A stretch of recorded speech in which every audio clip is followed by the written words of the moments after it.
আগামী ৯ সেপ্টেম্বরই হবে ঢাকা বিশ্ববিদ্যালয় কেন্দ্রীয় ছাত্র সংসদ ডাকসু নির্বাচন। নির্বাচন স্থগিত করে হাইকোর্টের দেয়া আদেশের বিরুদ্ধে আপিল বিভাগের চেম্বার আদালত যে স্থগিতাদেশ দিয়েছিলেন তা আগামী ৩০ অক্টোবর পর্যন্ত বহাল রেখেছেন সর্বোচ্চ আদালত। এ বিষয়ে বিস্তারিত জানাতে সরাসরি যুক্ত হচ্ছেন সহকর্মী জাবেদ আক্তার। জাবেদ, ডাকসু নির্বাচন ৯ সেপ্টেম্বরই হবে, এখন আপনার কাছে কি তথ্য আছে জানাবেন আমাদের। চেম্বার আদালতের বিচারপতি আপিল বিভাগের চেম্বার আদালতের বিচারপতি ফারাহ মাহবুব তিনি স্থগিত করে দিয়েছিলেন।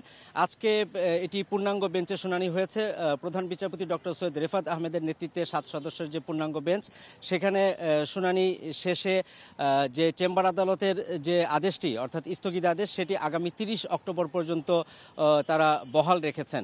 আজকে শুনানিতে প্রথমেই অ্যাডভোকেট শিশির মনির, তিনি ঢাকা বিশ্ববিদ্যালয়ের আইনজীবী, তিনি যে বিষয়গুলো তুলে ধরার চেষ্টা করেছেন। তিনি প্রথমে বলেছেন যে এখানে যিনি রিট করেছেন বি.এম. ফাহমিদা আলম, তিনি কোনোভাবে সংক্ষুব্ধ নন এবং এখানে তিনি যে জনস্বার্থে যে রিটটি করেছিলেন এই রিটটি আসলে গ্রহণযোগ্য হতে পারে না।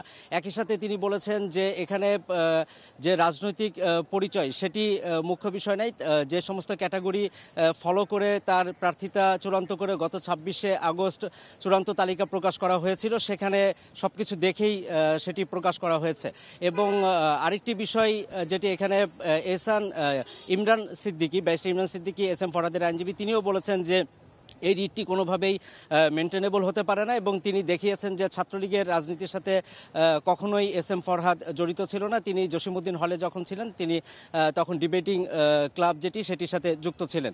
এবং আহসানুল করিম, যিনি রিটকারীর আইনজীবী, তারা এটিকে দেখানোর চেষ্টা করছেন যে একই গ্রাউন্ডে ছাত্রলীগ করার কারণে অনেকের প্রার্থিতা বাতিল করা হয়েছে। এই কারণে এস এম ফরহাদ ২০২২ সালে তার বিভাগে, সমাজকল্যাণ বিভাগে একটি প্যাডে দেখা গেছে যে তার নাম রয়েছে, সেখানে যুগ্ম সাধারণ সম্পাদক হিসেবে। এটি তারা দেখানোর চেষ্টা করেছেন এবং এই গ্রাউন্ডে তারা বলেছেন যে এখানে ডিসক্রিমিনেশন হয়েছে। তো তাদের সেই আবেদন যেটি সেটি খারিজ করে দিয়ে এই যে ৯ সেপ্টেম্বর নির্বাচন হওয়ার কথা সেটিকেই বহাল রেখেছেন। অতএব এখন পর্যন্ত ঢাকা বিশ্ববিদ্যালয় কেন্দ্রীয় ছাত্র সংসদ ডাকসু নির্বাচন ৯ সেপ্টেম্বরেই হচ্ছে।